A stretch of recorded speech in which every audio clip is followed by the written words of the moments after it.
Russian President Vladimir Putin is in India. This is his first visit to India in 4 years and ninth visit since he became the leader of Russia back in the year 2000. Ninth visit in 21 years. It is also Vladimir Putin's shortest visit to India, barely 5 hours long, but one of the most significant ones. Prime Minister Narendra Modi and President Putin have met some 19 times since 2014. They share excellent chemistry. Their countries share a steady relationship. Today, 10 agreements were signed, but the sum of Putin's visit to India is more than its parts. Tonight on Gravitas, that's what we'll discuss, starting with what happened today. Vladimir Putin landed in India after 5:30 p.m. local time. He went straight to meet Prime Minister Modi. Putin's team was here before him. Russian ministers met with their Indian counterparts. They reviewed the bilateral partnership. They finalized key agreements. When the two leaders met, Prime Minister Modi highlighted the progress the India-Russia relationship has made. Covid की चुनौतियों के बावजूद भारत और रूस के संबंधों की रफ्तार में कोई बदलाव नहीं आया है। हमारी special and privilege strategic partnership निरंतर मजबूत होती गई है। What was Vladimir Putin's response to this? The Russian president called India a quote-unquote great power and a trusted friend. Hold talks every year, taking turns in India and in Russia. Unfortunately, we had to skip last year because of the pandemic. This time, it was our turn to travel to India, so I would like to thank you for the invitation. We perceive India as a great power, friendly nation and time-tested friend. That's what the leaders said for the cameras. But what happened behind closed doors? 3 key developments sum up the day, we are told. Number 1 is the big-ticket defense agreements. Number 2, the first ever 2+2 dialogue. And number 3, the Modi-Putin dialogue. Let's tell you about them all. First, the key defense deals. 2 big takeaways on this front. One is a defense joint venture. Russian AK-203 rifles will be made in India. These are assault rifles. The AK-203 can shoot targets up to 300 meters. More than 600,000 guns will be made in India's biggest state, Uttar Pradesh. These weapons will be supplied to the Indian Army. The deal is worth more than 5,000 crores. That's more than $600 million. Then we come to the second takeaway. India and Russia have extended their military cooperation for another 10 years. What does that mean? It means that for the next 10 years, India will have access to advanced weapons from Russia. Remember, Russia is India's biggest arms supplier, accounting for more than 60% of India's defense imports. The value of defense deals between the two countries is set to cross $16 billion.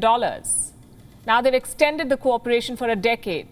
So it's clear that India will keep buying Russian arms. India's Defence Minister Rajnath Singh left no ambiguity on this front. India-Russia defence engagements progressed in an unprecedented manner in recent times. We hope that Russia will remain a major partner for India in these challenging circumstances.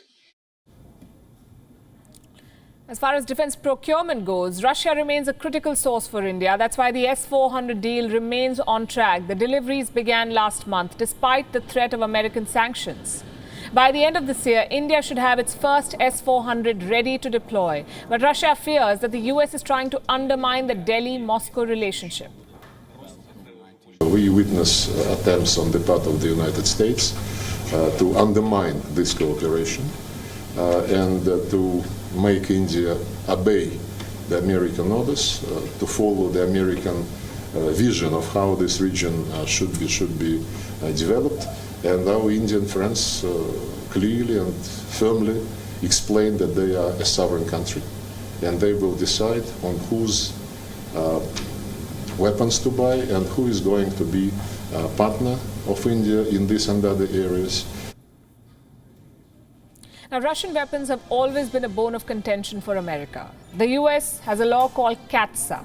It basically allows American lawmakers to sanction countries that buy Russian weapons. Turkey bought the S-400 and America sanctioned it. Will they do the same with India? Well, there are reports of a waiver, but so far Washington has been silent about it. And it looks like India is not too worried about the US at this point. India is going ahead with the S-400 payments. The Biden administration will have to live with this. And with India's deepening ties with Russia. They held their first 2+2 meeting today. India and Russia. What is 2+2? This is a format of high-level engagement where the foreign and defense minister from both sides sit down for talks. So 2 ministers from each country, that's why it's called 2+2. It's a format that India has used to engage with the US. And now it's doing the same with Russia. Washington will not be thrilled about it, but that's how it is.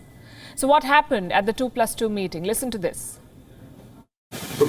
I'm convinced the dialogue between the defense authorities of the two countries will significantly contribute to ensure global and regional security. What about India? From India's perspective, ties with Russia are significant. External Affairs Minister S. Jaishankar shared an entire list of key issues where India and Russia have synergy. The long-standing challenges remain even as new ones emerge. Prominent among them are terrorism, violent extremism, and radicalization. The situation in Afghanistan has wider repercussions, including for Central Asia. West Asia or the Middle East continues to present hotspots. Maritime security and safety is another domain of shared concern.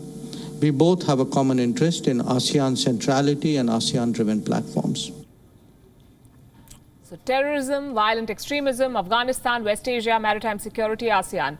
These 6 issues came up during the minister-level talks. Then Prime Minister Modi and President Putin met. President Putin's visit to India shows the importance that he attaches to this relationship.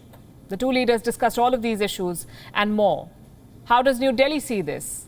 How does India assess this outreach from the Russian president? Putin's visit has opened a lot of interesting possibilities, not just for Russia, but for India too. WION is now available in your country. Download the app now and get all the news on the move.